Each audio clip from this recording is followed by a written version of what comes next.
प्रहिता घोरा पूतना बालघातिनी शिशुञ्चचार निघ्नन्ति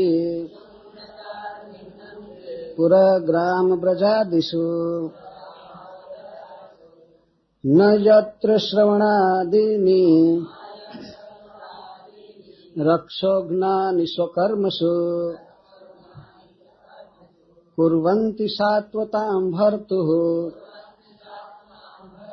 जातु धान्यश्च तत्र हि साखे चरेकदोत्पत्त्या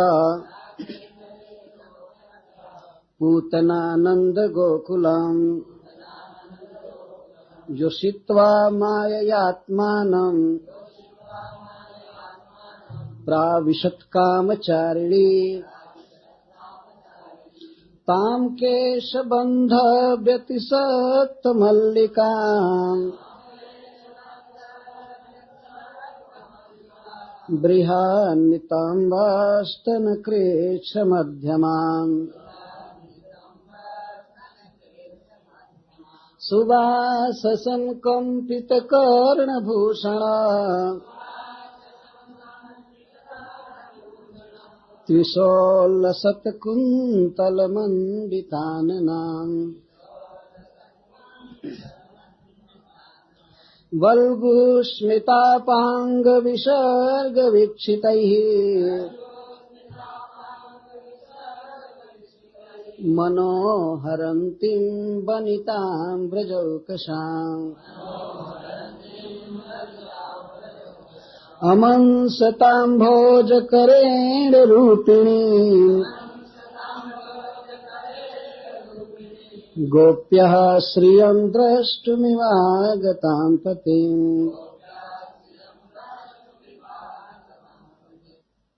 बड़ा श्लोक पड़ गया। ठीक है, शुरू से कीजिए, शुरू से कीजिए। श्रील सुखदेव गोस्वामी ने कहा, नंदः नंद महाराज पथि पथ में, मथुरा से गोकुल के पथ में, वचः वचन, शौर्य है शौरी के वसुदेव जी के, न मृषा मृषा नहीं हो सकता है, इति इस प्रकार, विचिंतयन् विशेष रूप से चिंता करते हुए, हरिम सर्व दुखहारी भगवान के, जगाम गए, शरणम शरण में, उत्पात उत्पात, आगम आने के, संकितः डर कर, भयभीत होकर। तो इसके पहले हम लोग सुने श्री नंद महाराज और श्री वसुदेव जी का संगम मथुरा में।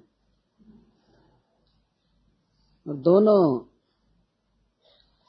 पुरुषों के भीतर भगवान कृष्ण के प्रति जो अद्भुत वात्सल्य भाव है, उसका प्रकाशन हुआ।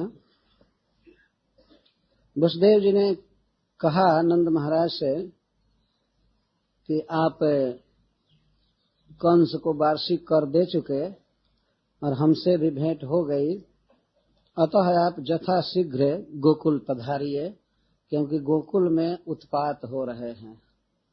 आप ब्रज के राजा हैं, आप वहां रहेंगे तो सबकी रक्षा करेंगे, अतः आप यथा शीघ्र चले जाएं। तो इस पर इस बात को सुनकर वसुदेव जी बहुत शीघ्र चले। पथ में उनकी क्या चेतना थी, इसका वर्णन श्री सुखदेव गोस्वामी कर रहे हैं महाराज परीक्षित की सभा में। नंदः पथि वचः शौरेर्न मृषेति विचिन्तयन् हरिं जगाम शरणम् उत्पातागम शंकितः। नंदः सौरेर्वचः मृषा न इति पथि विचिन्तयन् हरिं शरणं जगाम केन उत्पातागम संकितः। वसुदेव जी की बात मृषा नहीं हो सकती है।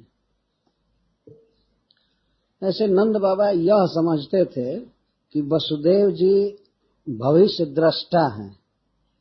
एक सामान्य साधारण गोप थे नंद बाबा, भोले भाले थे। वे समझे कि कोई भविष्य दृष्टि से देख करके कह रहे हैं, लेकिन वसुदेव जी राजनीतिक दृष्टि से कह रहे थे। वो सब जानते थे मथुरा के मीटिंग को, कि कंस क्या क्या मीटिंग कर रहा है और किस तरह बच्चों को मारने की योजना बनाया है, तो उसको जान करके वे कहे थे। लेकिन नंद बाबा यह सोच रहे थे कि वसुदेव जी की बात मिथ्या नहीं हो सकती है, ये कुछ आगे का देख कर बोल रहे हैं। तो उत्पात आगम संकिता, उत्पात के आने की आशंका से वे भयभीत हो गए, डर गए और हरि की शरण लिए, भगवान की शरण लिए, अपने इष्ट देव भगवान नारायण की शरण लिए। तो यहाँ पर वे भगवान की शरण ले रहे थे, रास्ते में चल रहे थे, तो भगवान के एक गुण का स्मरण करते हुए जा रहे थे। क्या गुण है? सर्व अमंगल हरे। हरि शब्द का यह अर्थ है भगवान अपने शरणागत के अमंगल को नष्ट कर देते। किसी भी प्रकार से कोई भगवान का नाम जपता है या उनका दर्शन करता है, श्रवण करता है, किसी भी तरह से शरण ग्रहण करता है, तो उससे शरणागत दास के सब प्रकार के विघ्नों का, सब प्रकार के भय का नाश कर देते हैं, हरण कर लेते हैं। इसी से भगवान का एक नाम बहुत प्रसिद्ध हरि है। श्री चैतन्य महाप्रभु हरि शब्द के दो अर्थ मुख्य किए हैं। हरि शब्द अनेकार्थ दुई मुख्यतम, सर्व अमंगल हरे प्रेम दिया हरे मन। तो सब प्रकार का अमंगल दूर कर देते हैं। इसके साथ ही साथ वे इतने सुंदर हैं कि अपने रूप, लीला, धाम और परिकर आदि जो है उनकी माधुरी से सबका चित्त हर लेते हैं, नेत्र हर लेते हैं, मतलब नेत्र की वृत्ति का अपहरण कर लेते हैं, इसलिए उनको हरि कहते हैं। यहाँ जो नंद महाराज भगवान की शरण ले रहे हैं उनके हरित्व विशेषता पर, कि भगवान हमारा संकट हर लेंगे, हमारे बच्चे पर कोई संकट नहीं आ पाएगा, हमारा ब्रज सुरक्षित रहेगा। तो यह एक शिक्षा है। उस विशाल सभा में श्री सुखदेव गोस्वामी नंद महाराज की मानसिकता को प्रकट करके सबको उपदेश कर रहे हैं। कभी भी जीवन में कभी भय आवे, कोई उत्पात आने की आशंका हो, तो सीधे भगवान की शरण लेनी चाहिए। हरे कृष्णा कृष्णा कृष्णा हरे हरे, हरे राम राम राम हरे। अथवा इसका एक अर्थ और है, शरण का अर्थ होता है घर, गृह। शरणम जगाम का अर्थ है घर जा रहे थे। पथ में पथि नंदः, पथ में नंद महाराज ये सोच रहे थे कि सौरेर वचः मृषा न इति विचिंतया, यानी इति सौरी की बात असत्य नहीं हो सकती है। इस प्रकार से इस विचार में पढ़कर नंद महाराज हरिम विचिंतयन, अपने परम मनोहर पुत्र का चिंतन करते हुए शरणम जगाम, अपने घर गए। इसलिए सनातन गोस्वामी पाद जी अर्थ करते हैं। संस्कृत के श्लोक ऐसे होते हैं, आप जैसे भी अर्थ लगाइए लगते हैं। शरणम जगाम, वो अपने शरण गए, घर गए। घर को भी शरण कहते हैं। आकाश के एक टुकड़े को, खंड को हम लोग घेर लेते हैं दीवार बनाकर, तो उसमें सोते हैं, बैठते हैं, खाते हैं, पीते हैं, तो वह एक शरण है। गृह एक शरण है। तो अपने शरण जा रहे थे, क्या करते हुए? हरिम विचिंतन, हरि का विशेष चिंतन करते हुए। यहाँ हरि शब्द से तात्पर्य उनके बच्चे से है। सर्व मनोहर, जो सबका मन हरे, उसको हरि कहते हैं। उस बच्चे को देख चुके थे, बड़ा ही आकर्षक बच्चा था, तो इसलिए यह अर्थ भी बिल्कुल ठीक होगा। हरि का विशेष चिंतन करते हुए, अपने पुत्र का चिंतन करते हुए शरणम जगाम, अपने घर जा रहे थे।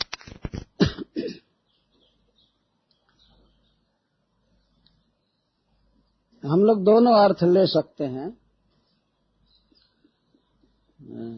हरिम विचिंतन शरणम जगाम अथवा हरिम शरणम जगाम। भगवान सबके लिए शरण है, रक्षक हैं, विपत्ति में, संपत्ति में, सब समय। तो इसलिए हरि की शरण लेनी चाहिए। तो नंद बाबा भगवान की शरण लिए। क्या हुआ? इसको ऊंचा करना है।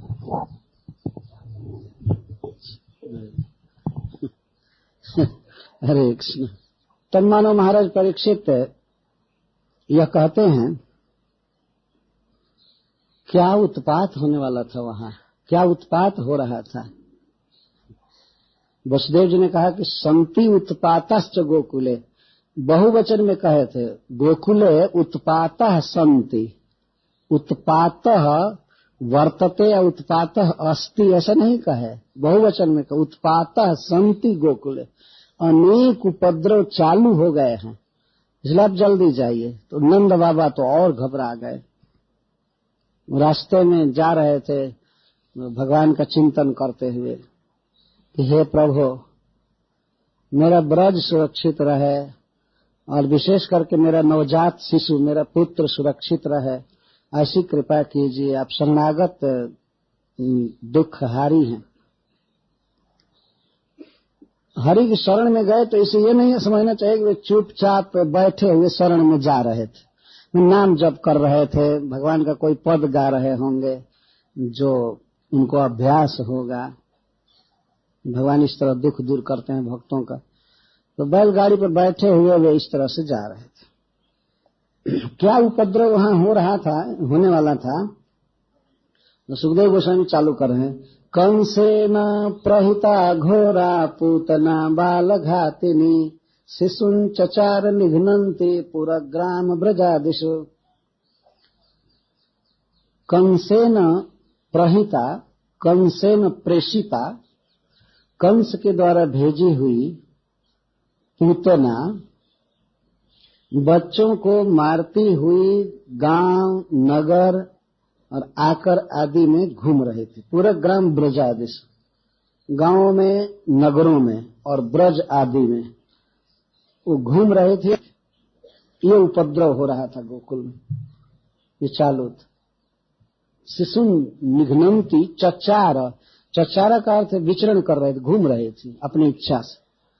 कौन? पूतना, राक्षसियों की जाति होती है जो खास करके बच्चों को मारती। कभी कभी बच्चे जीवित भी रहते हैं तो उनका खून पी जाती हैं और वे इस तरह सूख करके मर जाते हैं। पूतना बाल घातिनी, और विशेष करके जो कंस की पूतना थी वो बाल घातिनी, बच्चों का घात करने वाली, बच्चों का वध करने वाली थी। बाल घातिनी, पूतना, बाल घातिनी और घोरा, बहुत ही भयंकर हृदय वाली थी, कठोर स्वभाव की थी। यह तो उसके गुण बता ही रहे हैं सुखदेव गोस्वामी। घोरा, पूतना, बाल घातिनी, और ऊपर से कह रहे हैं कंसेन प्रहिता, ऊपर से सरकारी आदेश मिल गया था कि जाओ मारो, राजा आज्ञा दिया था। और समय में ऐसा होता है कोई राक्षसी इस प्रकार से बच्चे का वध करे तो हो सकता है राजा उसको दंड दे, पता लग जाने के बाद। कोई किसी का मर्डर करे तो राजा दंड देता है, सरकार दंड देती है। लेकिन इस पूतना को सरकारी आदेश हो गया था कि तुम मारो बच्चों को, इसलिए बहुत भयंकर। यह कथा सुनकर महाराज परीक्षित कांप गए थोड़े काल के लिए। यद्यपि ये जानते हैं महाराज परीक्षित कि भगवान कृष्ण भगवान हैं, इनका कुछ भी नहीं कोई कर सकता, लेकिन फिर भी उनके शरीर को देखकर सुखदेव गोस्वामी समझ गए कि ये तो भयभीत हो रहा है। तो कृष्णम प्रति शंकमानम राजानम आश्वासयति। कृष्ण के विषय में सोच करके कि हाय हाय, ऐसी बाल घातिनी, ऐसी निर्दय स्वभाव वाली पुतना ब्रज में जा रही हैं, वो भी बच्चों को मार रही हैं, तो कहीं कृष्ण को न मार दे। और ब्रजराज इधर रास्ते में हैं। महाराज परीक्षित का चेहरा उड़ गया, उनके चेहरे का रंग उड़ गया। कथा सुन करके भाव होता है भक्तों का भगवान के प्रति, तो उनको आश्वासन देते हुए सुखदेव गोस्वामी कहते हैं, आप भयभीत मत होइए। न जत्र श्रवणादीनि रक्षोघ्नानि स्वकर्मसु कुर्वन्ति सात्वतां भर्तुर्जातु धान्यश्च तत्र ही। जहां पर लोग भगवान के नाम आदि का कीर्तन नहीं करते हैं, उनकी कथा आदि का श्रवण नहीं होता है, वहीं पर राक्षसियां रहती हैं और राक्षस रहते हैं। राक्षसों का प्रभाव वही होता है जहां लोग भगवान का नाम जप नहीं करते हैं, नामोच्चारण नहीं करते हैं। तो फिर जहां वे साक्षात विद्यमान है, वहां क्या भय की कल्पना की जा सकती है। एक आश्वासन दे रहे, न जत्र श्रवणादीनि रक्षोघ्नानि स्वकर्मसु कुर्वन्ति सात्वतां भर्तुर्जातुघ्नानि। भगवान के श्रवण आदि जो है, श्रवणम, कीर्तनम, स्मरणम, वंदनम आदि, ये रक्षोघ्नानि, राक्षसों का नाश करने वाले, जो बुरे विचार वाले हैं, दूषित हृदय वाले और किसी का अनिष्ट करना चाहते हैं, उनको राक्षस कहते हैं। तो राक्षसों का प्रभाव वही चलता है जहां भगवान का श्रवण आदि नहीं होता है। न जत्र श्रवण आदि, राक्षसों का विनाश करने के लिए, उनके प्रभाव को नष्ट करने के लिए जितने भी साधन हैं भक्ति के, तो उनमें श्रवण को आदि कहा गया, ये प्रथम है। श्रवण, कीर्तन, पूजन, अर्चन इत्यादि है। श्रवण आदि जहां नहीं होता है, वहीं पर राक्षसों का प्रभाव पड़ता है। इसका मतलब यह है कि जहां श्रवण कीर्तन होता है वहां भी राक्षसों का प्रभाव नहीं होता है, तो फिर जहां साक्षात भगवान विद्यमान है वहां क्या शंका करने की बात है, क्या कृष्ण का करेगी। और विषय प्रवृत्ता सैव मरिष्यति इति भाव, वो गलत जगह पर जा रही है, वो जाकर के खुद ही मर जाएगी, स्वयं ही मर जाएगी। ये भाव था सुखदेव गोस्वामी इस कथा कहने में। नहीं तो पूतना की कथा कह करके फिर ये श्लोक क्यों बोलते कि न जत्र श्रवणादीनि रक्षोघ्नानि स्वकर्मसु कुर्वन्ति सात्वतां भर्तुर्जातु धान्यश्च तत्र। श्रीधर स्वामी जी ने भी लिखा है कि श्री कृष्ण विषय शंकमानम राजानम आश्वासयति। यह श्रीमद् भागवतम वास्तव में एक ऐसा ग्रंथ है कि पागल लोग ही इसको समझ सकते हैं। चैतन्य महाप्रभु कहते हैं कि जो पागल हो गया है, बातुल हो गया है, वही भागवत समझेगा। मेरे जैसा जो हो गया, पागल हो गया।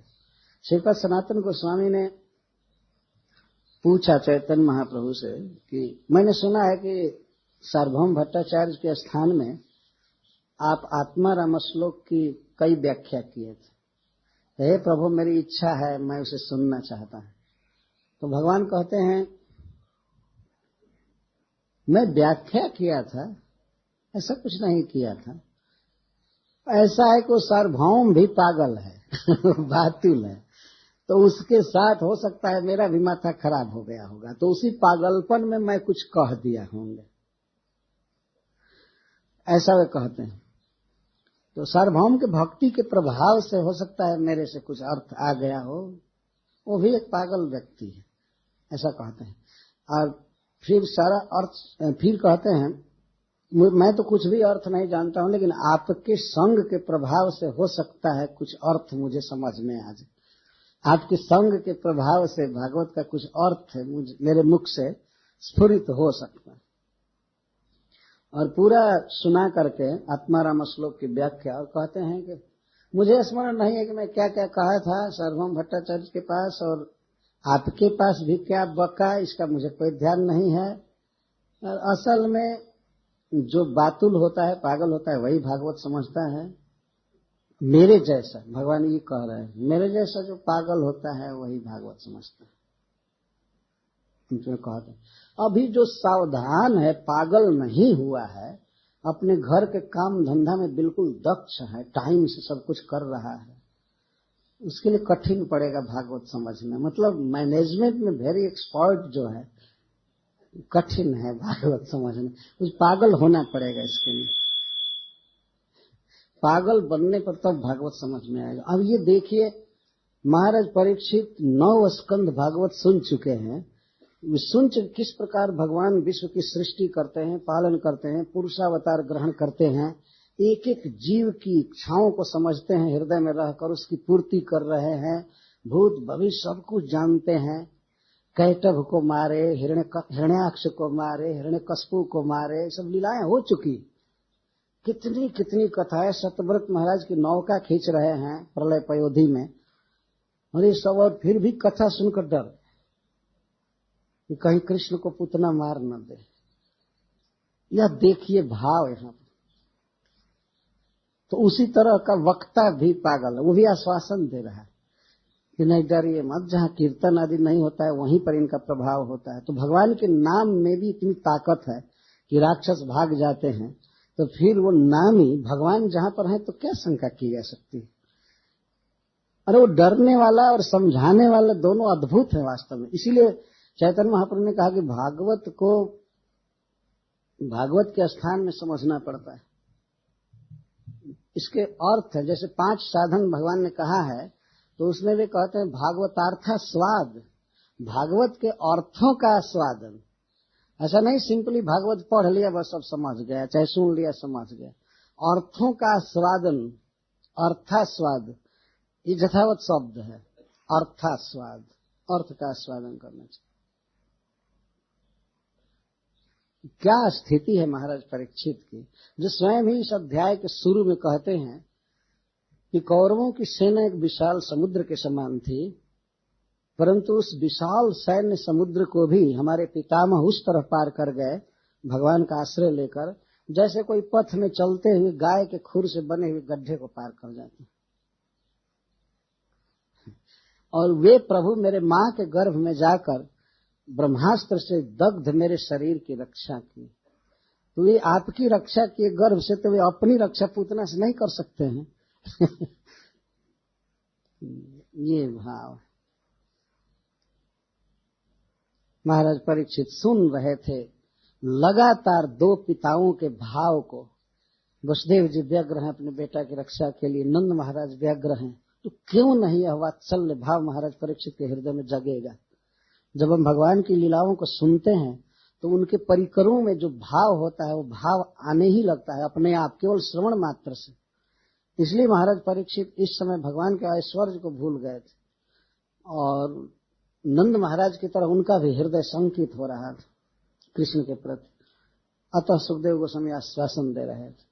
तो बहुत ही बड़ी बात है यहाँ सीखने की। संसार में कोई बाधा नहीं आ सकती है, कोई संकट नहीं आ सकता है यदि भगवान का श्रवण आदि होता रहे। श्रवण आदि में श्रवण कीर्तन होता रहे, किसी भी प्रकार का उपद्रव नहीं हो सकता है। किसका कीर्तन श्रवण? सात्वताम भर्तु, सात्वतों के, भक्तों के जो भरतार हैं, भरण करने वाले हैं, स्वामी हैं, उनका यदि कीर्तन आदि किया, श्रवण आदि किया जाए तो वहां राक्षसों का प्रभाव नहीं होता है। और वह भी स्वकर्म से। यदि कोई व्यक्ति अपने कर्म में लगा है, मुख्य रूप से श्रवण नहीं कर रहा है, कीर्तन नहीं कर रहा है, लेकिन कहीं कोई जप कर रहा है और दूसरा व्यक्ति अपने काम में है, अपने काम धंधा में भी है, और उसके कान में यदि भगवान का नाम पड़ रहा है, या अपना काम कर रहा है, संसारिक काम कर रहा है और भगवान का नाम गुनगुना रहा है, तब भी राक्षसों का प्रभाव नहीं होता है। और फिर केवल कीर्तन आदि करने लगे तो कहना ही क्या है। और उस पर भी जहां साक्षात भगवान विद्यमान है तो वहां क्या बाधा हो सकती है, क्या भय हो सकता है। इसलिए आप व्यर्थ शंकित मत होइए, कृष्ण सुरक्षित रहेंगे, वही मरेगी, वो पूतना ही मरेगी, कृष्ण का कुछ भी नहीं होगा। इस प्रकार आश्वासन देकर के कहते हैं, साखे चरे कदोत्पत्य पूतना नंद गोकुलम योषित्वा मायि आत्मानं प्राविशत कामचारिणी। सा खेचरी, सा का अर्थ वह पूतना के लिए वह, और वह शब्द कहने का मतलब है कि उसके जितने भी क्वालिफिकेशन पहले बोले सुखदेव गोस्वामी, पूतना, बालघातनी, घोरा और कंसेन प्रहिता। कंस ने स्पेशल समझा करके उसको भेजा था। बात यह है कि मंत्रियों ने कंस को यह परामर्श दिया, ये चौथे अध्याय के अंत में कथा है। मंत्रियों ने ये कहा कि जितने भी ऋषि मुनि हैं, जितने साधु संत हैं, सबको कत्ल किया जाए। पहला काम ये करना चाहिए विष्णु को कमजोर करने के लिए। यही लोग प्रचार करते हैं विष्णु का। जो साधु महात्मा हैं वही कृष्ण का जस गा गा करके, यज्ञ करके और कृष्ण का प्रचार करते हैं, विष्णु का। तो आपके लिए हम उपाय बता रहे हैं कि ऋषियों की हत्या करनी चाहिए। जो संसार में सबसे श्रेष्ठ व्यक्ति हैं, भगवान के भजन में लगे हैं, उनकी हत्या का प्लान बनाया कंस। तो कंस योग माया की बात से बहुत डर गया था, तो उसने कहा ठीक है ऋषियों की हत्या तो करेंगे, लेकिन माता दुर्गा ने जो कहा है कि तुमको मारने वाला जन्म ले चुका है, कितने दिन का होगा? लगभग 10 दिन 1 महीने के अंदर का होगा। मैं पहले उसको मारना चाहता हूं, अपने शत्रु को जो कहीं जन्म ले चुका है। तब इन लोगों ने कहा कि ठीक है वही काम किया जाए। तो कंस ऋषियों की हत्या के पहले बच्चों की हत्या की योजना बनाया था। जब बच्चों की हत्या की योजना बन रही थी उस कैबिनेट में बैठ करके, तो ये पूछा कंस ने कि क्या उपाय किया जाए, बच्चों की हत्या किस तरह की जाए। तो कुछ लोग कह रहे थे कि सीधे गांव में जा करके मारा जाए बच्चों को। ये हुआ कि कुछ लोग अपने बच्चों को लेकर भाग जाएंगे, इधर उधर देश छोड़ देंगे, और हो सकता है उसी में आपका कोई वध करने वाला हो जिसको लेकर भाग जाए, अथवा फिर लोग समवेत रूप से द्रोह कर सकते हैं। जब सबके बच्चे को मारा जाएगा तो सब एक साथ समवेत खड़े हो सकते हैं लड़ने के लिए, प्रतिकार करने के लिए। तब क्या किया जाए? तो पूतना स्वयं ही आगे आ गई और उसने कहा कि नहीं, इस तरह से किसी को जाने की जरूरत नहीं है बच्चों को मारने के लिए, मैं मारूंगी बच्चों को। मैं अपने स्तन में विष लगाकर जाऊंगी और बच्चों को दूध पिलाने के बहाने से बस स्तन से उनके मुख को सटाऊंगी, बस मरते जाएंगे, और कोई और दूसरे तरह से मारने की जरूरत नहीं। तो कंस ने कहा ये फर्स्ट क्लास का उपाय, ये बहुत अच्छा, ठीक है, कोई समझ में नहीं पाएगा और हमारा शत्रु मार दिया जाएगा अन्य बच्चों के साथ। ठीक। तो उसने कहा ठीक है तुम मारो, और स्पेशल आज्ञा दिया, रिवार्ड देने को कहा। इसीलिए सुखदेव गोस्वामी कहते हैं सबसे पहले कंसे न प्रहिता। प्रहिता, हित का अर्थ होता है प्रेरित करना। प्रहिता, प्रकर्षेण हिता भेजा था उसको। तो आई थी। तो सा खेचरी, वह आकाशगामिनी खेचरी, आकाश में विचरण करने वाली, एकदा उत्पत्य, वह मथुरा से उड़कर गोकुल गई। महाबा, ऐसा नहीं कि जमुना जी पार करके और गई हो, धीरे धीरे उड़ करके गई। उसमें योग शक्ति थी उड़ने की, और छोटा रूप बनाना, बड़ा रूप बनाना, स्त्री का रूप बनाना, पुरुष का रूप बना लेना, खूब सुंदर सजा लेना, इच्छा मात्र से। ऐसा नहीं था कि मथुरा से कोई वस्त्र खरीद करके उसे ले जाना पड़ता सुंदर रूप बनाने के लिए। उस संकल्प मात्र से बहुत सुंदर साड़ी बना सकती थी। ये और भी जितने भी मेकअप के सामान थे वो सब अपनी इच्छा से बना सकती थी। तो उड़ करके गई। एकदा उत्पत्य नंद गोकुलम जगाम, नंद गोकुलम प्राविशत, गई नंद महाराज के गोकुल में, और माया आत्मानम योषित्वा, माया से अपने को योषित्वा का अर्थ योषित बना ली। संस्कृत में योषित शब्द का अर्थ होता है स्त्री, लेकिन योषित शब्द स्पेशल अर्थ रखता है। वो अर्थ है बहुत सुंदरी स्त्री। बहुत सुंदरी स्त्री को योषित कहा। तो योषित्वा अपने को अति सुंदरी बना करके और प्राविशत नंद गोकुलम, नंद गोकुल में प्रवेश कर। इससे सिद्ध होता है कि गांव के बाहर ही अपने को खूब सजा ली। इतनी सुंदरी हो गई थी, इतनी सुंदरी बन गई थी कि वहां की नारियों ने तो यही कहा कि साक्षात लक्ष्मी जी आई हुई। वो आगे कथा आएगी। बहुत सुंदर रूप बनाई थी। तो परीक्षित महाराज कहते हैं कि अरे वो कैसी निर्लज्जा दूसरे के गांव में घुस गई, ऐसे कैसे घूम रही थी दूसरे के घर में या दूसरे के गांव में। तो कहते कामचारिणी। सुखदेव गोस्वामी कहते हैं काम का अर्थ है स्वेच्छा, स्वेच्छाचारिणी। अपनी इच्छा से जहां तहां घूमने वाली थी वो, तो उसके लिए कोई आश्चर्य नहीं था। अति सुंदर रूप बना करके माया, अपनी माया शक्ति से और गोकुल में प्रवेश की।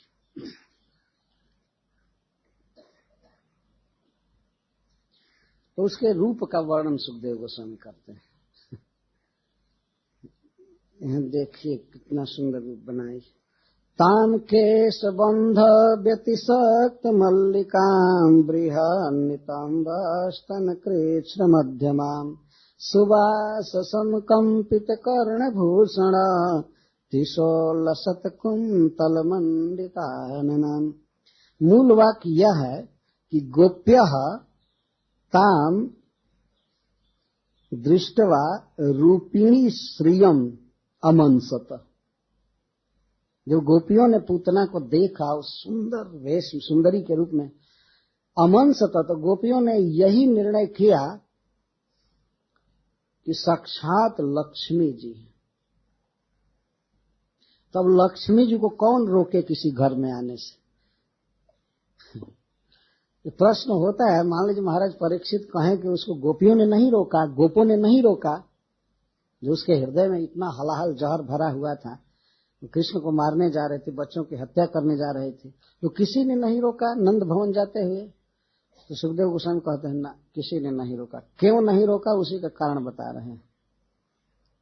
तो सुंदरता का वर्णन करते हैं। ताम केश बंध व्यतिशक्त मल्लिका।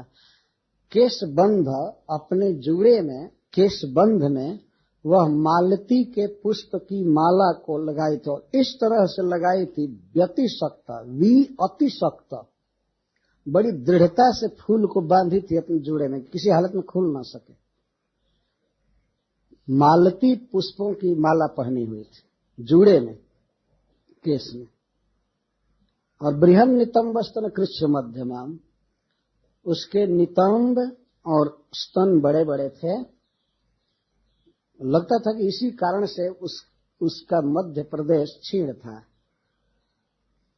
सुखदेव गोस्वामी के वर्णन का यह आशय ध्वनित हो रहा है। शरीर नीचे से ऊपर तक एक समान होना चाहिए था सृष्टि के समय, लेकिन यहाँ सुखदेव गोस्वामी जो वर्णन कर रहे हैं और जीव गोस्वामी, श्रीपाद सनातन गोस्वामी जी अर्थ किए हैं, तो उनके कहने का मतलब था कि जब उसके नितंब और स्तन बड़े बड़े हैं, इसी कारण से उसका कटी प्रदेश क्षीण था। मतलब बहुत सुंदरी थी यह बात। बृहद नितंब स्तन कृष्ण मध्यमा सुवाससम, और वह बहुत ही सुंदर वस्त्र पहनी थी। दो वस्त्र पहनी थी, जैसे ब्रज में स्त्रियां पहनती हैं, एक लहंगा और एक ओढ़नी, प्रायः इस प्रकार के वस्त्र पहनती हैं। तो सुंदरे वाससी जस्या सा सुवास ताम, बहुत सुंदर वस्त्र पहनी। सु शब्द से वस्त्र के गुण को बताया जा रहा है, क्वालिटी बताया जा रही है, बहुत सुंदर वस्त्र।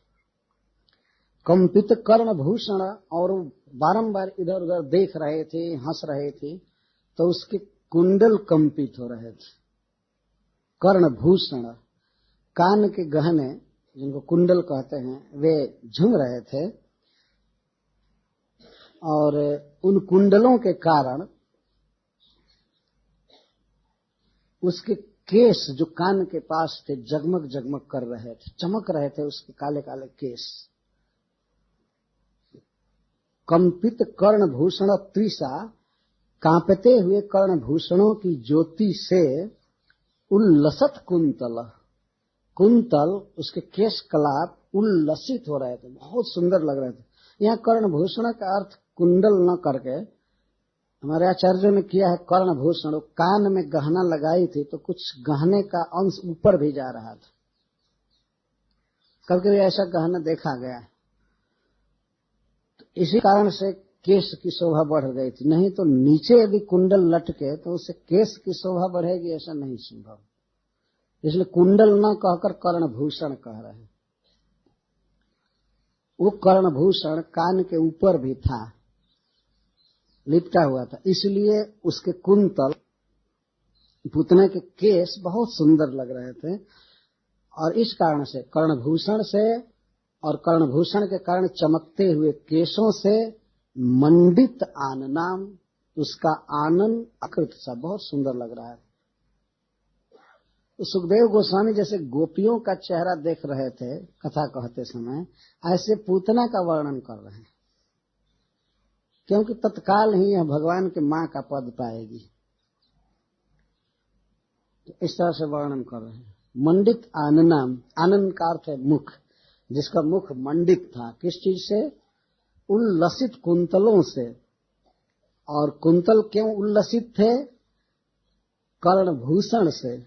कर्णभूषण में कैसे जगमगाहट आ रहे? तो कंपित, चलायमान थे, कम, इसलिए कई प्रकार के रिफ्लेक्शन पड़ रहे थे उसके केशों पर। उसके कर्णभूषण इधर उधर होते थे तो उससे रिफ्लेक्शन हो रहा था प्रतिदिन। तो उसका मुख बड़ा सुंदर लग रहा था। इस एक श्लोक में उसके रूप का वर्णन किया गया है। श्रीपाद वल्लभाचार्य जी कहते हैं कि यहाँ 2 श्लोक में पुतना का वर्णन किया जा रहा है, तो एक में रूप का वर्णन है और दूसरे में उसकी चेष्टा का वर्णन। अब दूसरे में चेष्टा का वर्णन करें। वल्गु स्मितापांग विसर्ग वीक्षितैः मनोहरन्तीं मिताम्रजौकसाम्। वल्गु का अर्थ मनोहर, अति मनोहर उसकी मुस्कान थी, बहुत सुंदर हंसी थी, जो भी देखता था उसका चित्त हर लेती थी। वल्गु स्मित और अपांग, विसर्ग वीक्षित, मधुर मुस्कान से युक्त उसके अपांग थे, चितवन थी, और वह चितवन से सबके चित्त को हर रही थी, विसर्ग वीक्षित। तो सुखदेव गोस्वामी उसके आंखों का वर्णन कर रहे हैं और खास करके उसके मुस्कान का और देखने का, 2 चीज का वर्णन है कर रहे हैं। तो उसकी जो दृष्टि थी, जो देखती थी, तिरछी चितवन से देखती थी, हंसती थी, तो मनोहरंती बनिताम ब्रजौकसाम, वह बनिता, वह सुंदरी स्त्री ब्रजौकसाम मनोहरंती, ब्रजवासियों के मन को हर लेती थी। मन हर लेने का भाव है कि वे लोग एक बार तो जरूर कहते थे, अरे कितनी सुंदरी, कितनी सुंदरी है, और कितना इसका शुद्ध भाव है। केवल सुंदरी ही नहीं है, कितना सुंदर इसका हृदय है, सबके प्रति स्नेह से भरी हुई मुस्कान है इसकी। इतना कपट कर रही थी, इतना। तो वे लोग तो समझ ही नहीं पाए, जिसके मन को हर रहे तो वे लोग कहां से रोकेंगे। वे लोग तो सौभाग्य समझे कि ऐसी स्त्री इस नंदोत्सव में कृष्ण के जन्म के अवसर पर पहुंची है। सुनी होगी बेचारी कहीं से, तो ये आई है, बहुत भाग्य है हम लोगों का। तुम लोगों का जो भाग्य है वो तो बाद में पता चलेगा। भाग्य, कभी कभी आदमी अपना रियलाइजेशन किसी के विषय में बोलता है और उसको पता नहीं होता है कि उसका रियलाइजेशन कितना रॉन्ग है, कितना गलत। जाइए, इन लोगों के लिए तो सुखदेव गोस्वामी कहते हैं इनके मन को हर ले, इसलिए नहीं रोके। अच्छा, गोपियों को रोकना चाहिए था, तो कहते हैं अमंसताम भोज करेण रूपिणी गोप्य श्रियम द्रष्टुमिवागताम पति। जहां तक गोपियों की बात है, गोपियों ने तो ऐसा माना, अमंस तक क्या माना, उनको ऐसा लगा कि जैसे यह वनिता अपने पति को खोजने के लिए आई है। इसके पति यहाँ कहीं आए होंगे, उनको खोजने के लिए आई हैं। जैसे लक्ष्मी जी हाथ में कमल का पुष्प लेकर कभी कभी अपने पति को, भगवान को खोजा करती, इस प्रकार का भाव है। तो अम्भोज करेण, अम्भोज का अर्थ कमल और कर का अर्थ हाथ। जैसे हाथ में कमल लेकर लक्ष्मी जी चलती है। कमल भगवान को बहुत प्रिय है, भगवान अपने हाथ में कमल लिए रहते पद्म, तो इसलिए उनकी पत्नी भी हाथ में कमल लिए रहते। ऐसे कमल वन में रहती भी हैं लक्ष्मी जी, और कमल से उत्पन्न भी हैं, पद्मजा कहते हैं लक्ष्मी जी को। राधा रानी भी पद्मजा है, कमल से उत्पन्न है।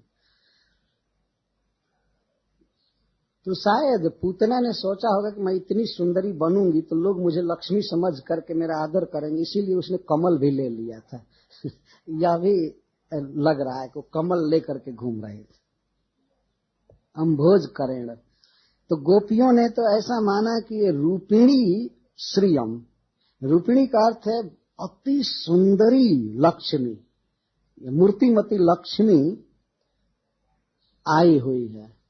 लक्ष्मी हूँ वो नहीं कह रहे, लेकिन कह रहे हैं कि जैसे लक्ष्मी जी घूमती ऐसे यह घूम रही है। तो एक प्रकार से कह ही दिया कि ये साक्षात लक्ष्मी जी हैं। तो साक्षात लक्ष्मी जी आई हैं अपने पति नारायण को मारने के लिए, लक्ष्मी जी आई।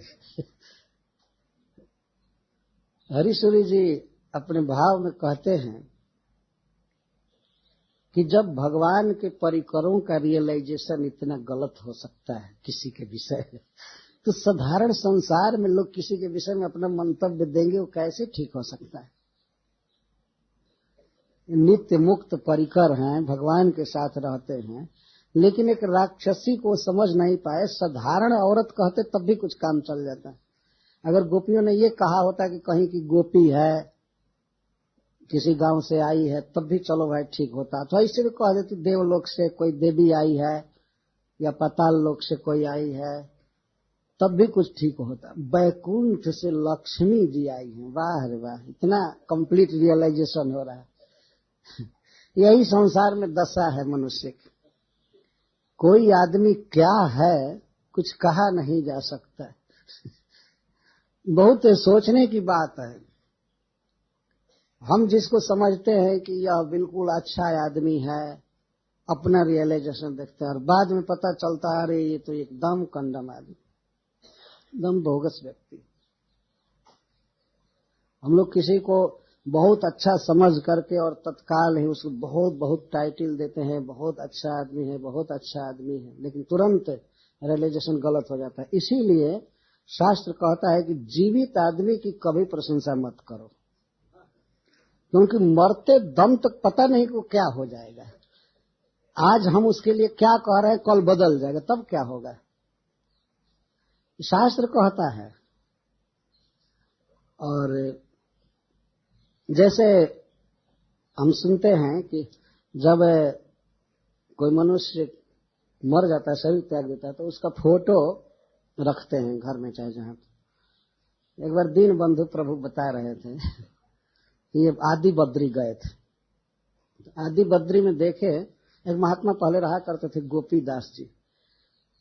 तो वो देखे कि उनका फोटो रखा हुआ है, कहीं रखा हुआ है।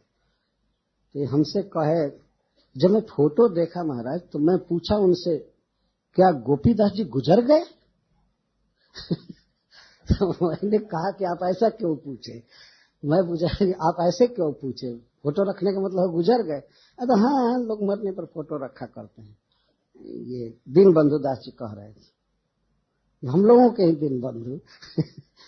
तो वो कहे कि जनरली हम देखते हैं किसी के घर में फोटो टंगा हुआ है, तो किसी के पिता का या कोई बुजुर्ग भाई का और सबका, तो प्रायः गुजरे हुए लोगों का लोग पिक्चर रखते हैं। लेकिन अब फैशन हो गया अपना ही फोटो खिंचवा कर रख दो, तो अपने से अपने को मार रहे, जो आत्म प्रशंसा आत्महत्या के समान है। किसी किसी घर में तो ऐसे भी हम लोग जाते हैं, भगवान का कोई पिक्चर नहीं है, अपना पिक्चर है, पूरे परिवार का सूट पैंट पहने हुए, देख लीजिए ये परिवार। और यह तो है ही, लेकिन जो लोग दुनिया को शिक्षा देने वाले हैं वे भी अपने ही फोटो को देख करके बहुत आनंदित होते हैं। ऐसा देखा जाता है, ये दशा हो गई। इसीलिए नीति शास्त्र जो कहता है किसी जीवित व्यक्ति की प्रशंसा नहीं की जा सकती, उसका कोई विश्वास नहीं वो कब तक प्रशंसनीय है। तो हम लोगों का रियलाइजेशन गोपियों के रियलाइजेशन जैसा गलत हो सकता है।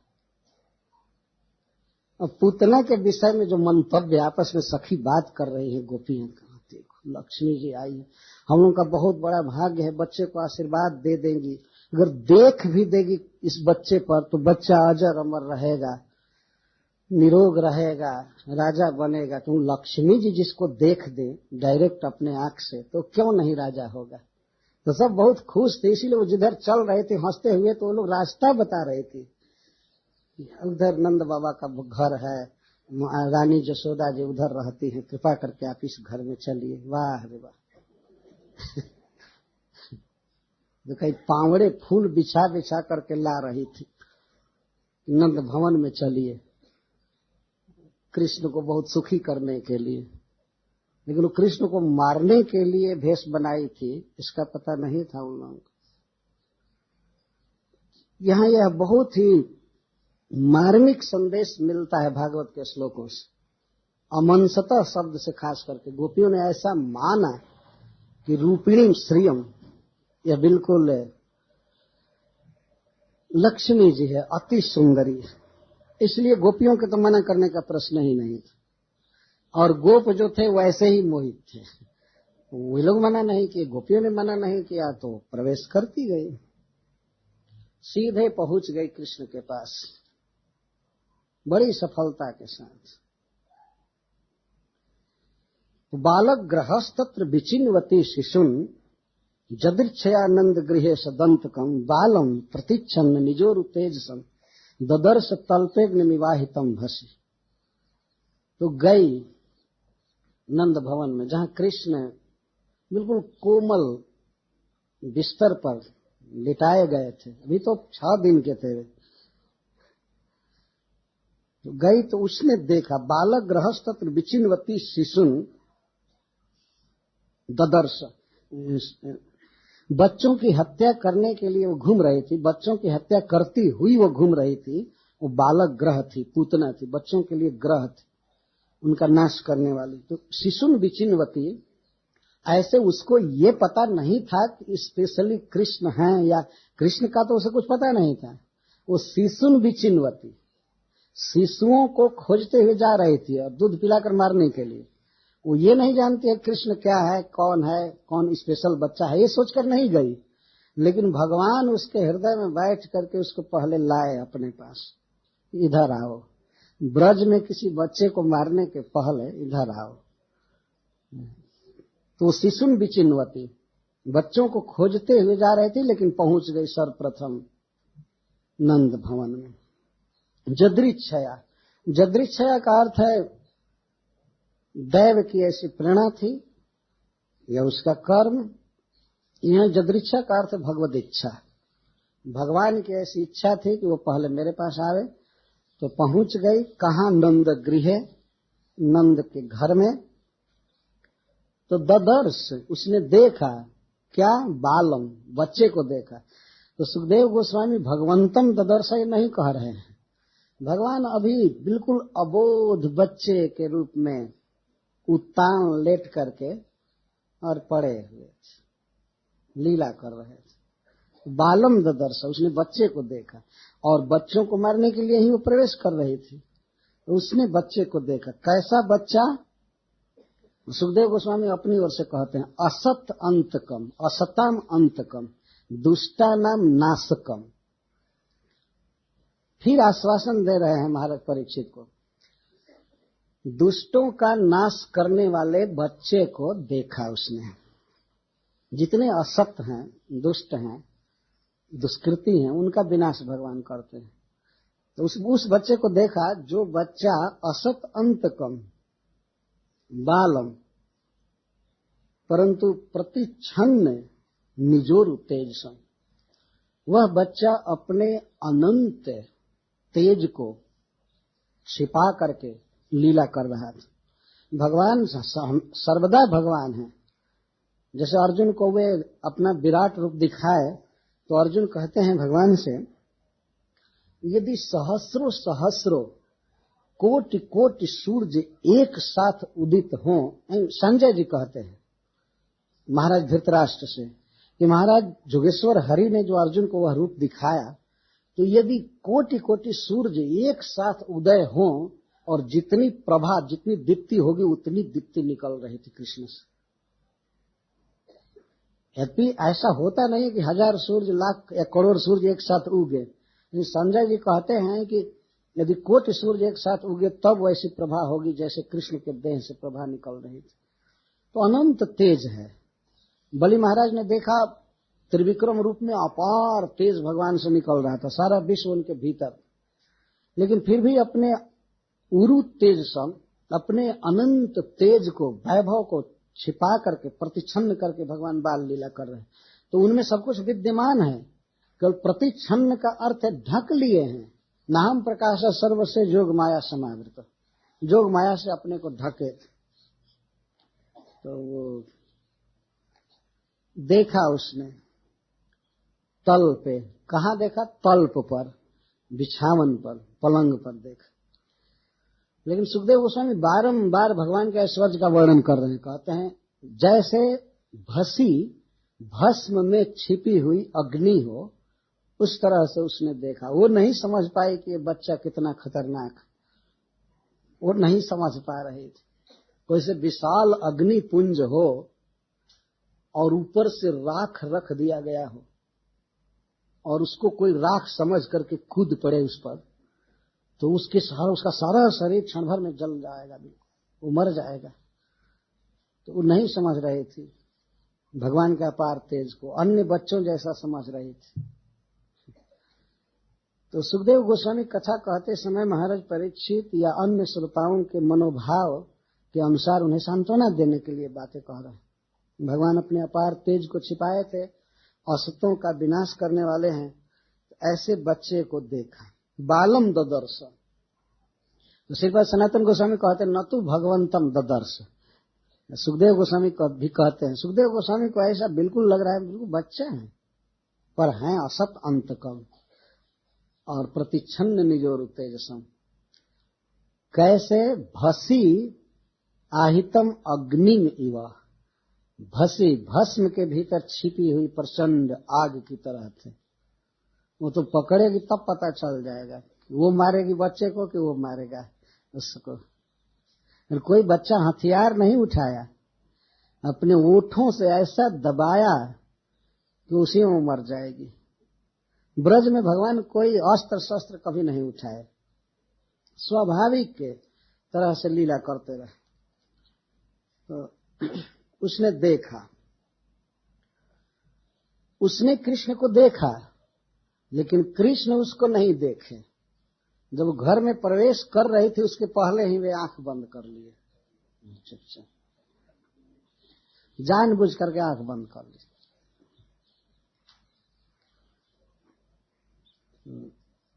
क्यों आंखें बंद कर लिए? बहुत से भक्तों ने बहुत सी उत्प्रेक्षाएं की है, बहुत उत्प्रेक्षा की। भगवान आंख बंद कर लिए। तो एक टीकाकार कहते हैं कि बच्चे अनजान व्यक्ति को देखकर स्वाभाविक ही आंख बंद कर लेते हैं, लेकिन ऐसा तो नहीं देखा जाता है कि किसी अनजान व्यक्ति को देखे बच्चा तो आंख बंद कर ले। वो तो देखता रहता है, बल्कि वो उठा कर ले जाए तो चला भी जाता है प्रतिकार नहीं करता है। तो भगवान आंख बंद कर लिए। हरीश्वरी जी के कुछ भावों को मैं कह रहा हूं। वे कहते हैं कि भगवान ने देख लिया मन ही मन कि यह मां का वेश बनाकर आ रही है, गोपी बनकर आ रही है, तो इसका हृदय इतना क्रूर है, मुझे मारने के लिए आ रही है, तो मैं इसका मुख नहीं देखना चाहता। ऐसी कठोर हृदय वाली का मैं मुख नहीं देख सकता। ये सोचकर भगवान ने नेत्र बंद कर लिया। मुंह नहीं देखेंगे। और श्रीपाद सनातन गोस्वामी जी अर्थ करते हैं कि भगवान ने सोचा कि इसको मैं मारूंगा तो ये छटपटाएगी, तो उसका छटपटाना मैं नहीं देख पाऊंगा, मारने में हिचक होगी, इसलिए आंख पहले ही बंद कर लिए। जो कुछ करना होगा आंख बंद करके करेंगे। कहा जाता है ना, कोई कड़ी दवा पीना हो तो आंख बंद करके पी लेना चाहिए। आंख बंद कर लो। इस तरह हरीश्वरी जी कहते हैं कि भगवान ने सोचा कि मैं तो अभी माँ का दूध पीने आया हूं, मैं माखन मिश्री खाऊंगा, ये विष तो शिव जी का आहार है। तो शायद भगवान आंखें बंद करके कैलाशनाथ का ध्यान करने लगे कि ये अपना हक ले लीजिए, हमको क्यों पीने दे रहे। आप समुद्र व्यापी जहर पी गए थे, इसलिए आप अपना लीजिए, आपको ये प्रसाद मिल रहा है, हमको मत पीने दीजिए। भगवान मानो ध्यान कर रहे हैं शिव जी का इस तरह से। और हरिशिव जी एक अर्थ करते हैं कि भगवान ने सोचा कि अभी मैं बच्चा हूं और मेरे पास इतना बड़ा संकट आ रहा है, मेरे जान पर खतरा आ रहा है, मेरे प्राण नाश की संभावना है। ऐसे भगवान मर नहीं सकते, लेकिन बाल लीला में उन्होंने सोचा कि इतना बड़ा संकट आ रहा है, तो किसी भी संकट का नाश योग से होता है। योग का अर्थ उपाय भी है और योग का अर्थ योग साधना। तो भगवान ने सोचा कि योग करना चाहिए इस अनिष्ट से बचने के लिए। तो योग में आंख बंद करना एक आवश्यक आइटम है। तो शायद भगवान इस अनिष्ट का निवारण करने के लिए आंख बंद कर ली। तो एक भाव कहते हैं कि भगवान ने विचार किया कि इस जन्म में तो इसमें कोई पुण्य है नहीं, केवल पाप ही किया है, बच्चों की हत्या किया है। पूर्व जन्म में इसने कोई पुण्य किया है कि नहीं, इसको देखने के लिए वे आंख बंद करके देखने लगे। आंख खुला रखने पर जो देखते हैं उसका चिंतन होने लगता है, बढ़िया से मनन नहीं होता है। तो भगवान आंख बंद करके पूतना के पूर्व चरित्र को देखने लगे। हरीश्वर जी एक और भाव कहते हैं कि भगवान ने आंखें बंद करके विचार किया कि मैं तो केवल अपनी रक्षा करने के लिए अवतार लिया नहीं हूं, संसार में जितने भी बच्चे हैं, जितने लोग हैं, सबकी रक्षा करने के लिए अवतार लिया हूं। तो और कहां कहां बच्चे हैं जिनकी रक्षा मुझे करनी चाहिए, ध्यान द्वारा वे देखने लगे उन बच्चों को। तो ये महत् पुरुष का स्वभाव होता है, वो अपने संकट पर विचार नहीं करते हैं, दूसरों के संकट के विषय में भगवान सोचने लगे आंख बंद करके। फिर एक भाव कहते हैं कि सूर्य और चंद्रमा ने सोचा कि भगवान तो दयालु हैं, इस दुष्टा को निश्चित वैकुंठ देंगे। इनके स्वभाव, ये अपने स्वभाव से बाध्य है, लेकिन कोई भी वैकुंठ जाता है तो सूर्य मार्ग से और चंद्र मार्ग से जाता है, अर्ची मार्ग कहते हैं। तो चंद्रमा और सूर्य ने कहा कि ये तो दयालु हैं, इस दुष्टा को भले कोई धाम दें, लेकिन हम अपने मार्ग से नहीं जाने देंगे इसको। तो सूर्य और चंद्रमा भगवान की आंख में रहते हैं, वे बंद हो गए कि हम तो कपाट बंद करते हैं, इसको हम नहीं जाने देंगे। दूसरे रास्ते से भेजना हो भेजे, लेकिन हम नहीं जाने देंगे। यह भाव है। और एक भाव हरीश्वर जी कहते हैं कि निमि महाराज सबकी आंखों पर रहते हैं। तो निमि महाराज ने सोचा कि भगवान यदि बाह्य दृष्टि से इसको देखेंगे तब तो इसको अच्छा मान जाएंगे, तो बहुत सुंदरी है, दूध पिलाने आ रही है, मुस्कुरा रही है। इसलिए उन्होंने सोचा कि नहीं, भगवान जरा अंतर दृष्टि से देखे इसको। इसीलिए निमि महाराज ने भगवान की आंखों पर पलक लगा दिया, जब बाहर से मत देखिए, इसको भीतर से देखिए कैसी है। इस तरह से बहुत बहुत उत्प्रेक्षा किए। भगवान तो क्षण भर में बहुत विचार कर सकते। तो इस प्रकार भगवान अपनी आंखें बंद कर लिए। श्रीपाद वल्लभाचार्य ने कहा है कि पूतना अविद्या है। यदि भगवान आंखें खोले रहते तो उनके सामने वो टिक नहीं सकती थी। जहां कृष्ण तहां नहीं माया अधिकार, इसलिए वे बंद कर लिए कि ये कुछ चेष्टा करे, नहीं तो उनके सामने वो टिक नहीं सकती थी, समाप्त हो गई होती। या हो सकता था कि पूतना बच्चे, एक भाव कहते हैं, एक भाव हरीश्वर जी कहते हैं कि भगवान आंख इसलिए बंद कर लिए कि भगवान ने सोचा कि यदि मैं आंख से देखता रहूंगा तो शायद उसको भी भय हो जाएगा। क्योंकि ऐसी बात है लोक में कि आप किसी पर आंख गड़ा करके देखिए तो एक बार भय हो जाता है, लोग कहा करते हैं कि बाघ यदि आप पर अटैक करने आ रहा हो और आप उसको ऐसे देखते रहे तो डर कर भाग जाता है। लोग कहा करते हैं, कहां तक ये सत्य है कुछ कहा नहीं जा सकता है। जैसा लोग कहते हैं कि बाघ से डरना नहीं चाहिए, जब सामना हो जाए तो ऐसे बिल्कुल देखना चाहिए, तो भाग जाता है। तो भगवान ने सोचा कि यदि मैं आंख खोल करके देखूंगा तो वो समझेगा कि ये निडर है, उसको भय नहीं है, तो शायद वो मुझे मारने का प्रयास न करे। तो इसलिए भगवान आंख बंद कर लिए कि जो कुछ करना है कर लो।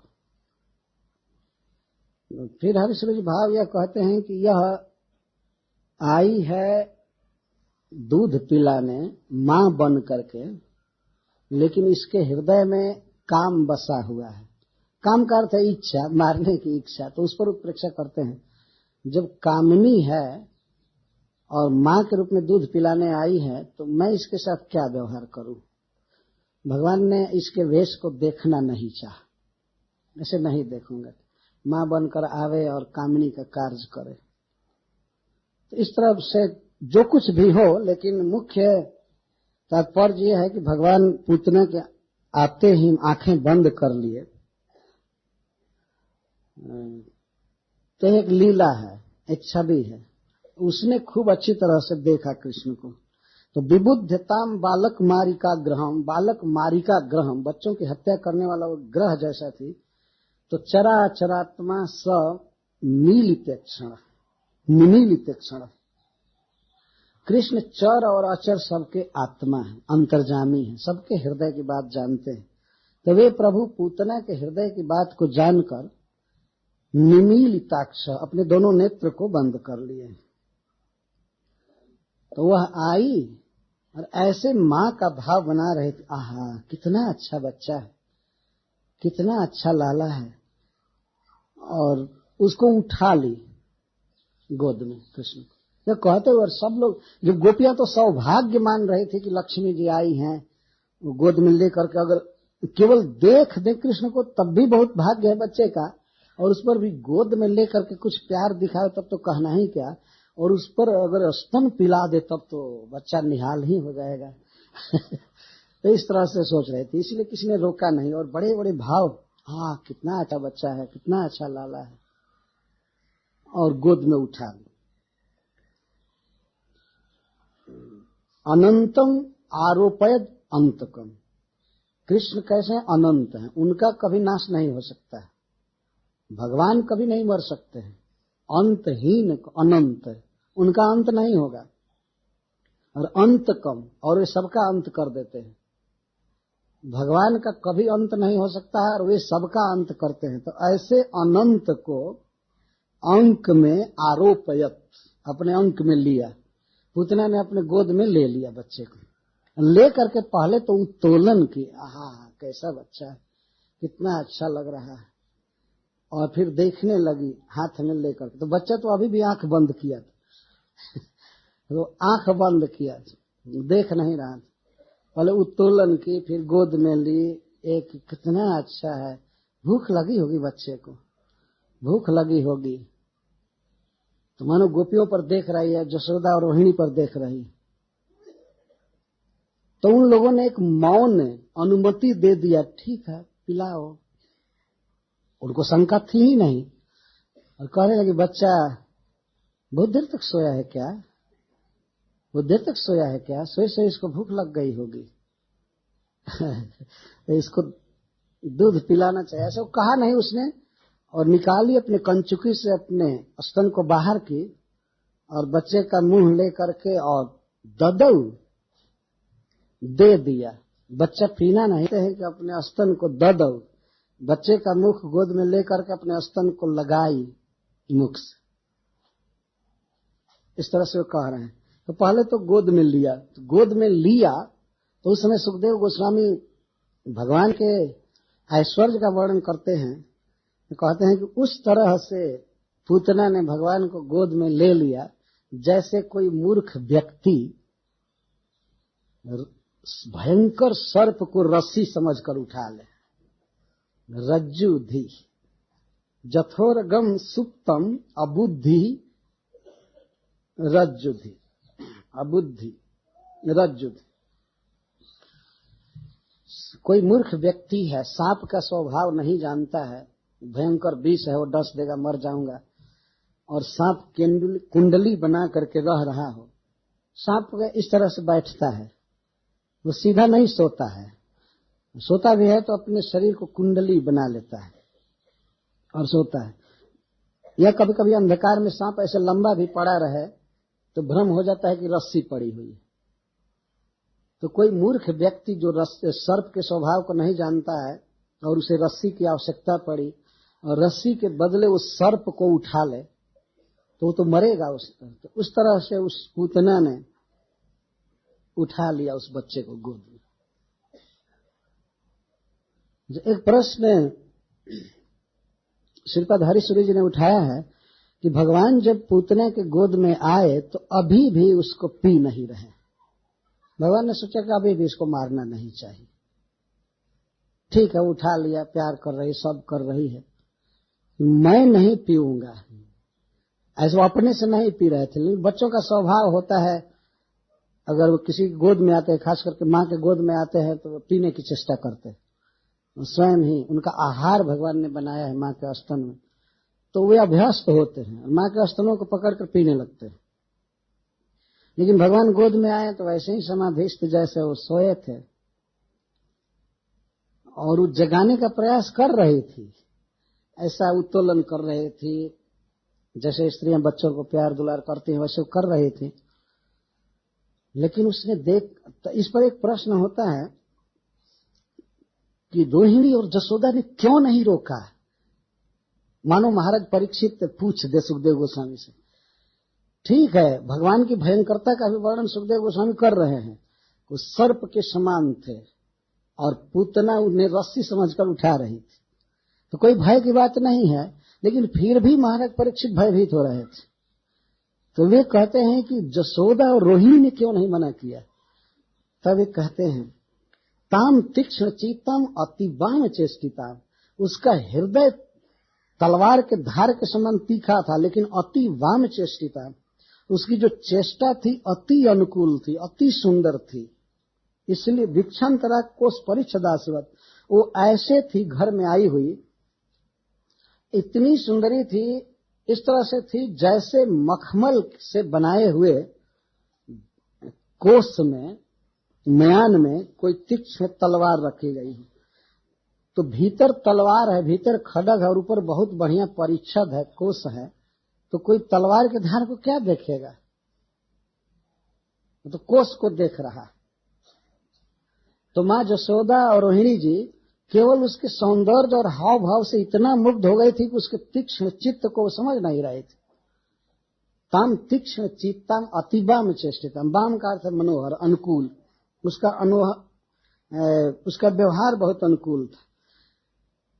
श्री विश्वनाथ चक्रवर्ती ठाकुर कहते हैं कि माँ जसोदा को तो ये भ्रम हो गया, उसने सोचा कि बाप रे, मुझे ऐसा भाव होता था कि मेरा बेटा है, मैं इससे स्नेह करती हूँ, लेकिन हमसे तो हजारों गुना ये स्नेह कर रही, मेरे बेटा का कितना बड़ा भाग्य है।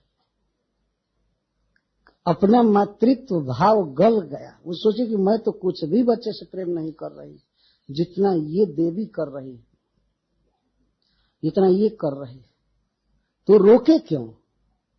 रोकने का प्रश्न ही नहीं था।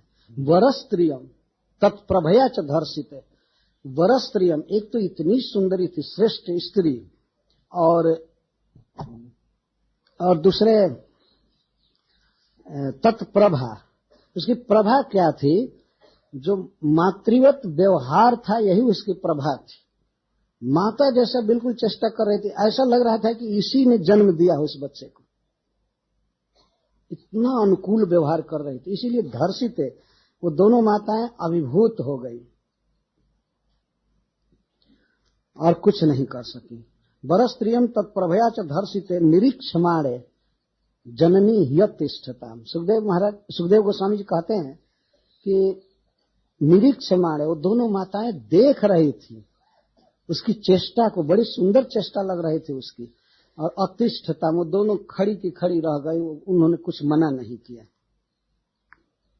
उसी स्थान पर तस्मिन स्तनम दुर्जर बीज मूल बड़म, उसके स्तन में पूतना के स्तन में दुर्जर और उल्बण विष लगा हुआ था। दुर्जर का अर्थ है कि उसकी शक्ति किसी तरह से काउंटर नहीं हो सकती थी। कोई औषधि से, कोई दवा से या किसी भी उपाय से उस जहर को शांत नहीं किया जा सकता था। और उल्बण का अर्थ है कि ओठ से स्पर्श होते ही व्यक्ति मर जाता। इतना भयावह जहर था। उद्धव जी ने कहा है कि कालकूट जहर लगाकर गई थी। जिस जहर को शिव जी पिए थे, वो जहर उसके पास भी था। जिघान से अपाय दप के साथ। अहो बकीजम स्तन कालकूटम, कालकूट जहर, सबसे विकराल जहर वही। केवल ओठ से स्पर्श होने पर ही प्राणी मर जाता है, पीने पर क्या होगा। उसके लिए सुखदेव गोस्वामी कहते हैं उसका स्तन जो था इस प्रकार के विष से युक्त था। और दुर्जर का अर्थ है कि उसका दुर्जर, जर का अर्थ है जीर्ण होना, किसी भी तरह से उसकी शक्ति जीर्ण नहीं हो सकती थी कोई किसी उपाय से, और स्पर्श मात्र से मार सकता था। तो ऐसे विष से युक्त उसका स्तन था। और वो स्तन भी कहां देने लगी बच्चे को, तस्मिन स्थाने एवं, जहां बच्चा था वहीं गोद में ली थी। और देवकी जी माँ जसोदा देख रही थी, रोहिणी जी देख रही थी, और भी गोपियां वहां थी। क्योंकि जब वो आ रही थी तो सब पीछे से गोपियों का झुंड आ गया कि ये देवी जी कहाँ जा रही हैं, इतनी सुंदरी। तो सब देख रही थी। और सबके देखते देखते घोरांक मादाय अपने भयंकर गोद में लेकर, जो मारने के लिए उसकी गोद थी। सुखदेव गोस्वामी इसके अंक को घोरांक कह रहे, घोर अंक, अथवा घोरा पूतना अंक में ले ली उस बच्चे को। और स्तनम ददौ, अपने स्तन को दिया। तो बच्चा तो सोने का नाटक कर रहा था, आंख बंद किया, लेकिन वो समझ गई कि केवल आंख बंद किया है, सोया नहीं है। तो सोया हुआ समझ जाती तो पहले बच्चे को जगाई होती, जगा करके तब स्तन देती। लेकिन जान गए कि ऐसे चाहे जैसे तैसे आंख बंद करने की बच्चे को आदत होगी, चाहे जो भी होगी। तो आंख बंद किया है, बच्चा भूखा हो गया है, इसको दूध पिलाना चाहिए। और एक टीकाकार तो कहते हैं कि उसने जसोदा से कहा, तुम बच्चे को समय से दूध भी नहीं पिलाती हो क्या, ऐसी भूखे मार दोगी, बच्चा कमजोर हो जाएगा, अस्वस्थ हो जाएगा, इसको समय पर दूध पिलाना चाहिए। और ये कह करके अपने स्तन को ली, बच्चे को ऐसे ले करके और स्तन को मुख में दी। तो भगवान क्या किए, अब यहाँ पर सुखदेव गोस्वामी भगवान शब्द का प्रयोग कर रहे हैं। अब तक तो बालम बालम कर रहे थे कि बच्चा था, लेकिन जब दूध पीना हुआ तब भगवान हो गया। मतलब यहाँ असली अर्थ यह है कि भगवान अपने कारुण्य आदि गुणों से हीन नहीं, दूध पी रहे हैं लेकिन भगवान के रूप में पी रहे हैं, मतलब करुणा से युक्त है, अपने स्वभाव से च्युत नहीं है। वो उसको अपनी माँ बनाएंगे ही, भाव ये है। अपने करुणा या स्नेहवान, समस्त जीवों के सुहृद हैं, इन सब गुणों से वे हीन नहीं हो गए। ऐसा नहीं कि बच्चा हो गए हैं तो भूल गए हैं कि मैं जिसको मारता हूं उसको अपने धाम देता हूं। भगवान है तो भगवान के मुख में जब उसने स्तन दिया तो भगवान ने आंख बंद किए कि स्तन पर हाथ बढ़ाए, उतना ही छोटा छोटा हाथ, और पहले गाढ़म कराभ्याम पहले अपने हाथ से उसके स्तनों को पकड़े। बच्चों का स्वभाव होता है माँ के स्तन को कभी कभी पकड़ते हैं दूध पीने के लिए, उससे माँ के अंदर और स्नेह का उदय होता है, दूध क्षरित होता है ज्यादा।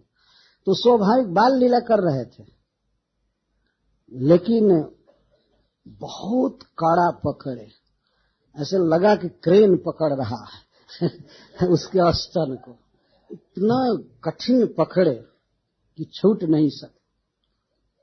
भगवान जिसको पकड़ते हैं छोड़ते नहीं हैं, बहुत गाढ़ पकड़ते हैं।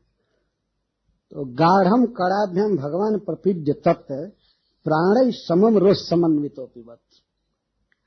तो हाथ से पकड़ लिए और अपने चरणों को दबा लिए, उसके पेट पर चिपक गए थे खूब अच्छा से। अथवा अभी नहीं चरणों को लगाए हैं, चरणों को बाद में लगाएंगे, अभी तो उसके गोद में है, लेकिन हाथ से पकड़ चुके पहले।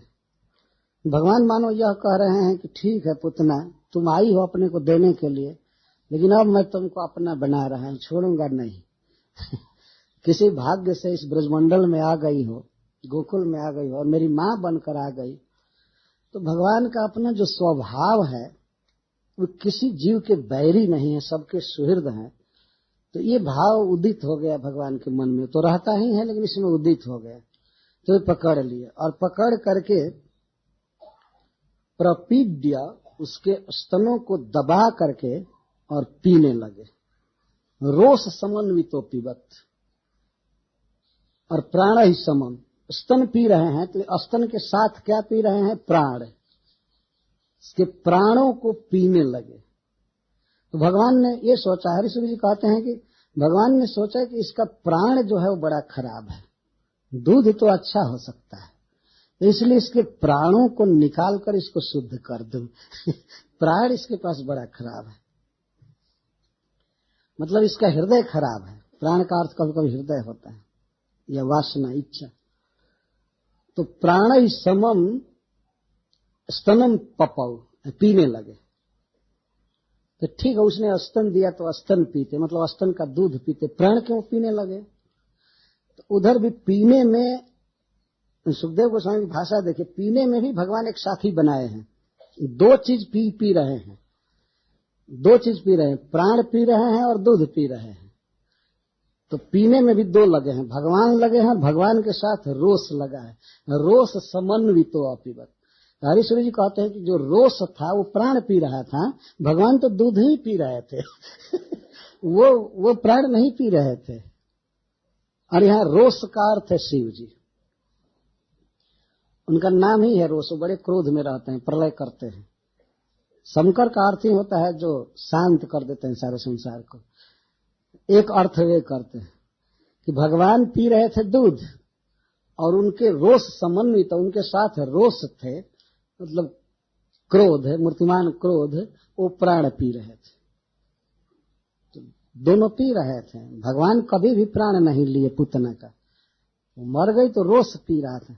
इसका मतलब यह भी है कि भगवान क्रोध से पी रहे थे। तो क्रोध है, प्राण पी रहा था और भगवान पी रहे थे दूध, ये अर्थ है। बड़ा सुंदर भाव दिया है उन्होंने, हरीश्वरी जी ने इस विषय में। वो कागज कहाँ चला गया? दोनों में जो पेय है, पेय में भी दो पेय है, और पीने वाला पाता है, संस्कृत में कहेंगे, वो भी दो है। पीने वाला भी दो है और पेय भी दो है। पीने वाला पी रहा है रोष के साथ और पी रहा है किसको? प्राण के साथ। तो प्राण के साथ पी रहा है, मुख्य पेय है दूध, प्राण के साथ पी रहा है। और इधर पीने वाला मुख्य कौन है? कृष्ण। और कौन साथी है? तो रोष। तो निश्चित संगति बैठ रही है, जो साथ में है, तो साथ में जिसको पिया जा रहा है उसको वो पी रहा है। ये स्वाभाविक बात है। और कृष्ण मुख्य है और मुख्य है स्तन, दूध, तो कृष्ण दूध पी रहे हैं।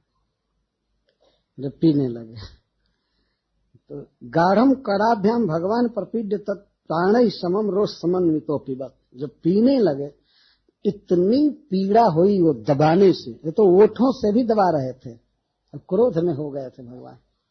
आंख बंद किए थे और खूब क्रोध में पीने लगे। एक अर्थ यह तो पी रहे थे, उसको इतनी पीड़ा हुई कि अभी तो थोड़ा ही पिलाया था, तब तक तो कहने लगी मुंचाल मुंचालमिति प्रभाषिणी, मुंच, अरे छोड़ दे लाला, बहुत पी लिया, अलम इति बहुत पी लिया लाला, अब मत पियो, बहुत पी लिया। गोपियों को सुना रही है। तो इस तरह से रोने लगी। सा मुंच मुंचालमिति प्रभाषिणी निष्पिड्यमाना खिल जीव मर्मणि विवृत्त नेत्रे चरणों भुजौ मुहु प्रस्विन्न गात्रा क्षिपति रुरोध। वहीं पर सभा के बीच में गोपियां हैं और गोप भी हैं। वो छटपटाने लगी। जब ही प्राण पीड़ित होने लगे तभी वो घर से बाहर निकलकर आंगन में आ गई। आंगन में आ गई, पिलाते पिलाते दुख तो बहुत हो रहा था, लेकिन पहले उसने सहन किया, आय आय करने लगी इस तरह से, और सहन किया। तो बाहर से गोपियों ने सोचा कि शायद दांत से काट दिया, कि अभी तो दांत तो बच्चा को आया नहीं है, अभी तो 6 दिन का है। इतना रोष कहाँ से, इतना बल कहाँ से ओठों में आ गया। तो बच्चे को तो पहले जोर लगाई चुपचाप हटाने का, इसको स्तनों से हटा दो, जोर लगाई तो इतना कड़ा जोंक जैसा पकड़ा था कि वो छूट नहीं रहा वो छोड़ नहीं रहा था। तो तब अब लगी कहने, अरे छोड़ रे छोड़ रे। छोड़ का अर्थ भी वो बच्चा नहीं जानता होगा, वो शब्द थोड़े सीखा है। 6 दिन का बच्चा छोड़ या जोड़ का क्या अर्थ समझेगा। लेकिन अब दुख हो रहा था तो मुंच मुंच अलम इति विप्सा बारंबार कहने लगी। पहले तो उसने कहा, बेटा बहुत पी लिया, छोड़ दे छोड़ दे छोड़ दे। फिर मुंच मुंच, अरे छोड़ दे बहुत पी लिया। और उसके अब केस बिखर गए, हाथ पैर पीटने लगे, छटपटाने लगे, छोड़ दे। और इसके बाद कुछ देर के बाद पीटने लगी, छोड़ दे राक्षसी मारने लगी, लेकिन वो फिर छोड़ नहीं रहा था। बच्चा अब छोड़ने वाला था ही नहीं, अब तो नित्य लीला में अपनी माँ बनाएगा। यह अद्भुत भगवान का स्वभाव है। सब लोग अपने स्वभाव से बाध्य हैं, तो भगवान भी अपने स्वभाव से बाध्य हैं। वो छुड़ा रहे, किसी छोड़ नहीं रहे। तो सुखदेव गोस्वामी कहते हैं, विवृत्य नेत्र, उसके दोनों नेत्र अब उल्टा होने लगे। जब अधिक पीड़ा होती है तो नेत्र विस्फारित हो जाते हैं। चरण पीटने लगी, हाथ पीटने लगी, शरीर में पसीना छूट गया, प्रस्विन्न गात्रा छिपति, और हाथ पैर पीटने लगी और रोने लगी, बहुत करुण स्वर से रोने लगी। हाय रे बाप, मुझे ये मालूम होता तो मैं यहाँ नहीं आई होती, आय रे दादा ये क्या हो रहा है ये। और खूब रो रही थी तरह तरह से, हाय रे दैवा अब भूल करके भी नहीं आऊंगी, छोड़ दे, अब इस ब्रज में मुख नहीं दिखाऊंगी, गोकुल में नहीं आऊंगी, मुझे नहीं पता था। अरे छोड़ दे बेटा छोड़ दे, हाय हाय हाय हाय करते हुए और भागी घर से। और सब लोग देख रहे थे, तब तक तो बड़े बेग से भागी, और भाग करके आगे जाकर चिल्लाने लगी जोर से, हाय हाय हाय हाय। इतना जोर से चिल्लाई कि लगा कि सबके मस्तक पर वज्रपात हो गया, थंडर बोल्ट गिर गया। इतना जोर से चिल्लाई थी हाय हाय करती हुई। तस्या स्वनेनापि गभीर रंघसा सादृर महिद्यश्च चचाल सग्रहा, समस्त ग्रह कांप गए उसके आवाज से, पृथ्वी हिल गई पर्वतों के साथ, आकाश कांपने लगा, और रसातल में और समस्त दिशाओं में उसकी प्रतिध्वनि हुई। जब वो जोर से चिल्ला रहे थे तो उसकी प्रतिध्वनि हुई, और पेतु छितौ, जो लोग थे वे पृथ्वी पर गिर गए। जितने लोग वो आवाज सुने, गोपियां आदि सब, जसोदा और गोपियां और जितने भी जन थे, उसकी आवाज से सब धरती पर गिर गए। और ऐसा लगा कि प्रत्येक के मस्तक पर ही वज्रपात हो गया। इतनी जोर की आवाज कर रही थी, आह कर रही थी और रो रही थी। तो निशाचरितम व्यथितस्तना मुहुः व्यादाय केशाश्चरणों भुजावपी। अब उसके मुख खुल गए, मुख है व्यादाय, उसने मुख बा दिया, और केश बिखर गए और हाथ पैर से बिखर गए। वो बहुत जोर से भाग रही थी, तो भागते भागते कहीं भी किसी घर पर नहीं गिरी, किसी गाय पर नहीं गिरी, कृष्ण ले जा रहे थे और कृष्ण पकड़े हुए हैं उसको। और अब वे भयभीत हो गए हैं कृष्ण। भयभीत का मतलब यह है कि पहले जो प्रेम से हाथों का सहारा देकर उनको पिला रही थी, तो अब तो उनको छुड़ाना चाहते तो हाथ तो बिखर गए, और बच्चा फिर भी स्तनों को पकड़कर झूला हुआ है, हाथ से पकड़ करके स्खलन परिहार के लिए, कहीं मैं गिर न जाऊं। और वो अपने रूप में हो गई। अब श्रील चक्रवर्ती पाजी कहते हैं कि अत्यधिक पीड़ा के कारण वो बनावटी रूप में नहीं रह सकी, अपने रूप में हो गई। विकराल रूप था, उसके रूप का वर्णन सुखदेव गोस्वामी कर रहे हैं यहाँ पर। विकराल रूप था, और वो भागते भागते एक ऐसे जगह पर गई जहाँ कंस का उद्यान था, बगीचा था, बहुत सुंदर सुंदर फल के वृक्ष थे, और वो फल जाता था मथुरा, उसमें बहुत बड़ा बगीचा था। तो वहां ले जाकर के कृष्ण गिराए उसको, वहां जाकर गिरी, सो छटपटाते हुए गिरी। चलते चलते कई वृक्ष टूट गए, गिरने में झोंक से टूटे और देह से दब करके टूट गए, पूरा बगीचा ही साफ हो गया। वो इधर ब्रज में नहीं गिरा, गोष्ठ में गिरा है। तो गोष्ठ का अर्थ यहाँ वह है, वो बगीचा है वास्तव में। अन्य ग्रंथों से बात ली गई है। तो निशाचरितम व्यथितस्तना व्यसुर व्यादा के संचरण भुजावपी प्रसार्ज गोष्ठे निजरूपमा स्थिता वज्राहतो वृत्र इवा पतन निरपर। हे महाराज, जिसमें वो वर्णन कर रहा था वृत्रासुर जी का, वो इंद्र के वज्र मारने से जैसे वे गिरे थे उस तरह से वह गिरी। तो यह उपमा देने का दो मतलब है कि बहुत विशाल शरीर था, विशाल शरीर से वह गिरी, और दूसरा अर्थ यह है कि जैसे वृत्रासुर शरीर छोड़ करके भगवान को प्राप्त हो गए, उनका पार्षद बन गए, इसी तरह से पूतना भी भगवान का पार्षद बनेगी।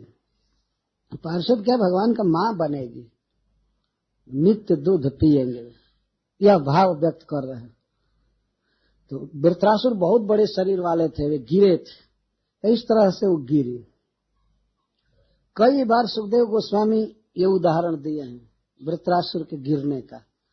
बहुत विशाल शरीर से वे गिरे थे धरती पर वज्र लगने से।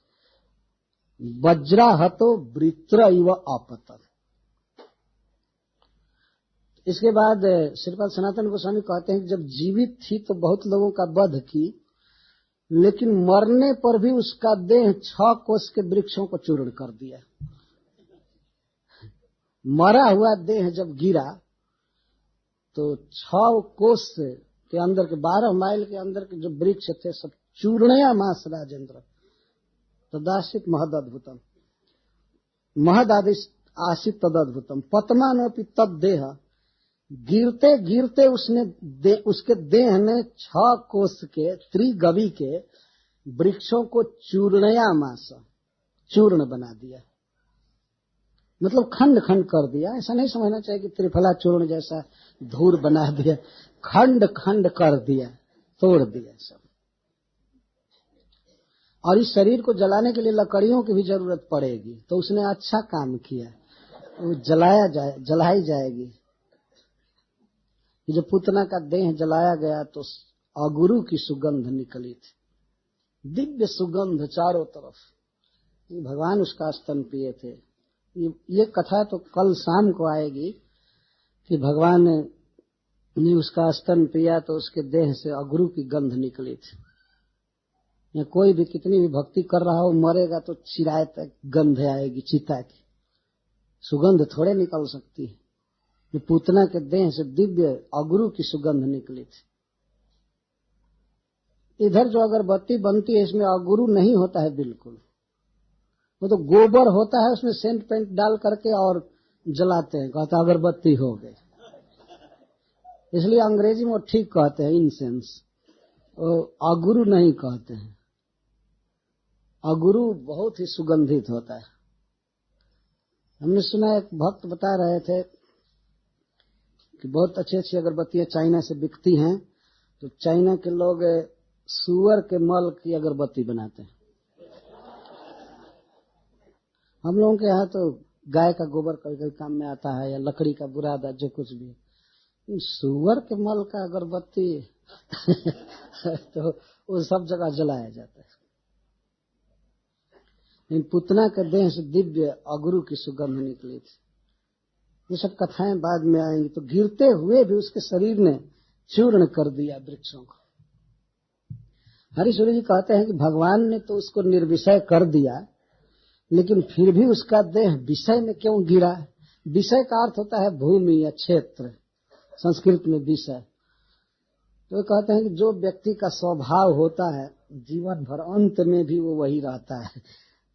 तो ये भगवान ने तो निर्विषय कर दिया, लेकिन फिर भी उसका देह विषय नहीं जाकर गिर गया।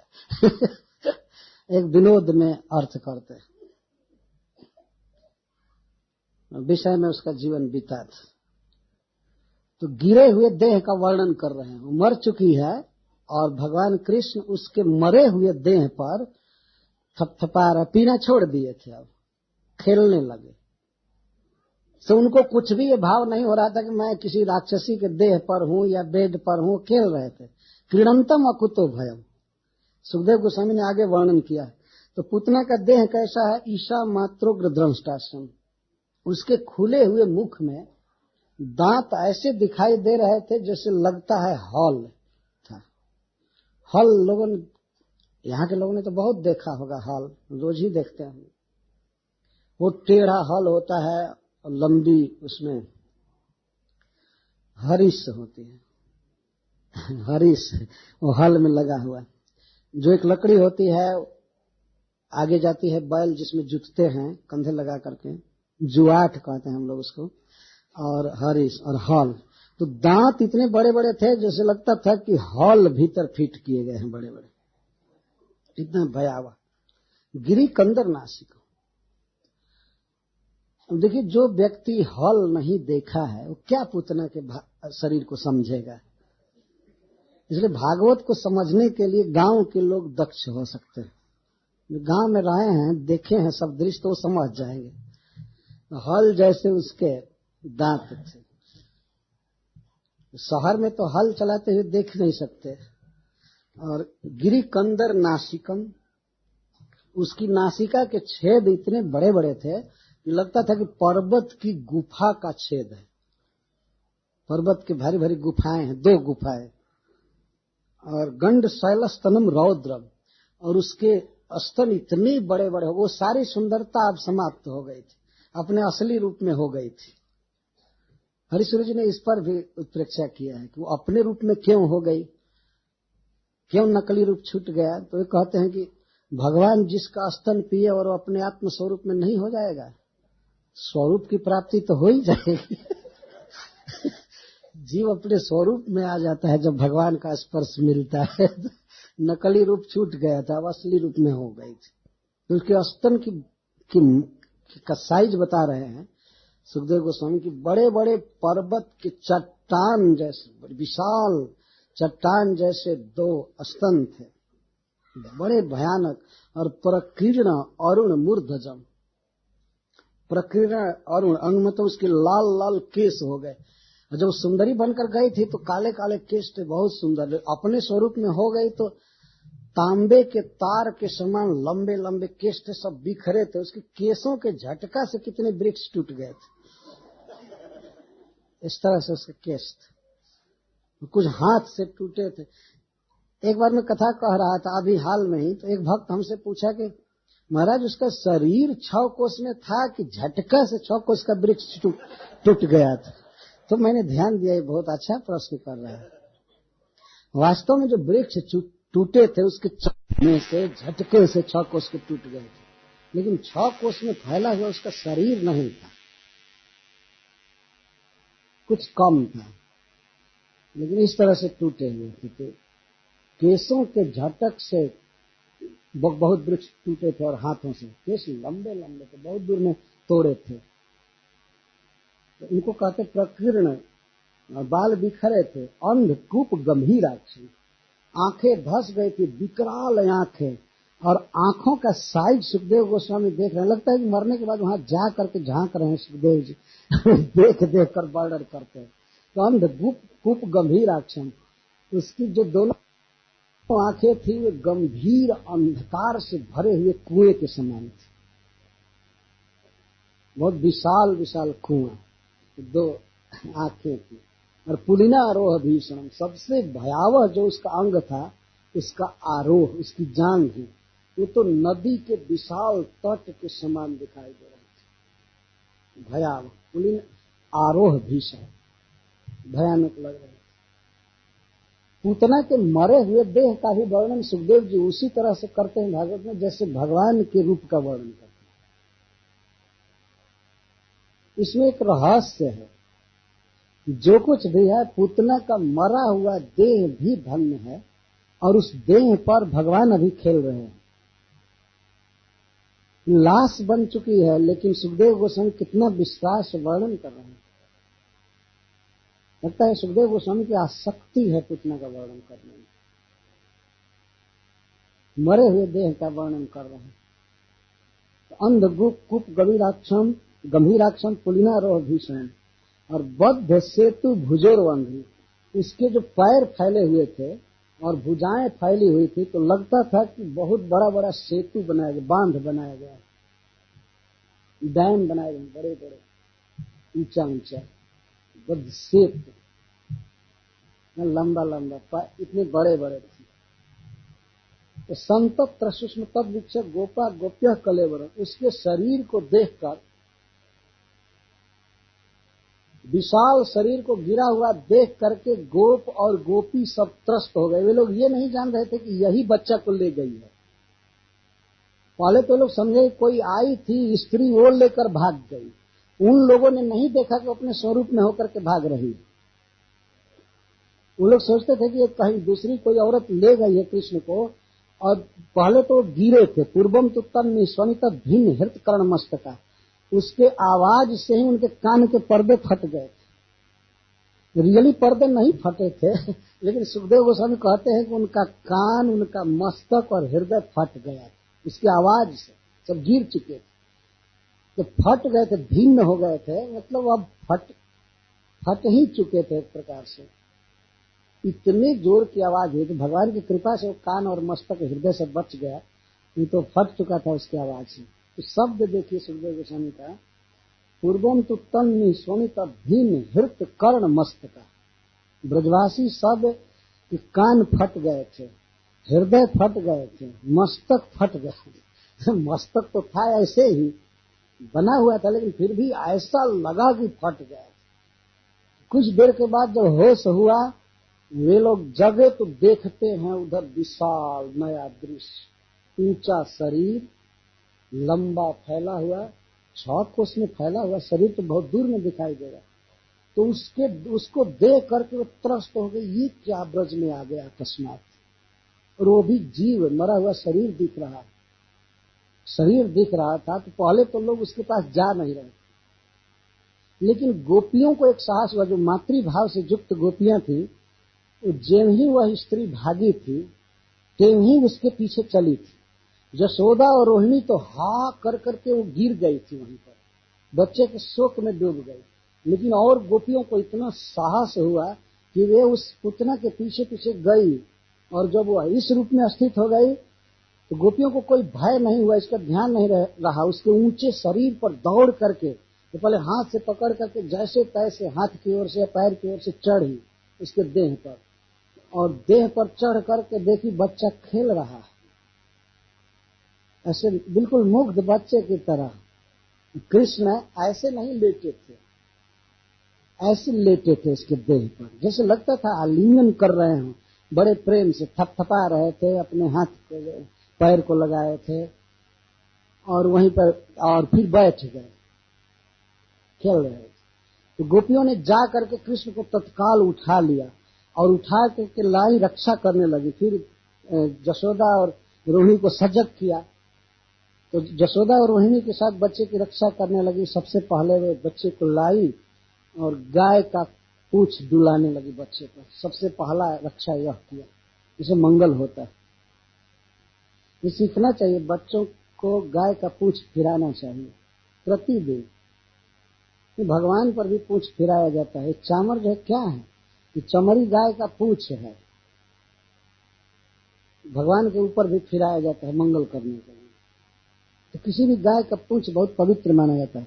गोपूच्छ भ्रमरादि भी सबसे पहले रक्षा की गई कृष्ण की, गाय का पूंछ फिराया गया। लेकिन आजकल तो गाय का पूंछ नहीं मिलेगा, भले कुत्ता का पूंछ घर घर में मिलेगा। क्या मंगल होगा बच्चों का। गाय खोजने पर भी नहीं मिले। ब्रज में तो अभी हैं गौएं, शहरों में तो कोई गाय खोजने जाए तो कई किलोमीटर चलना पड़ेगा।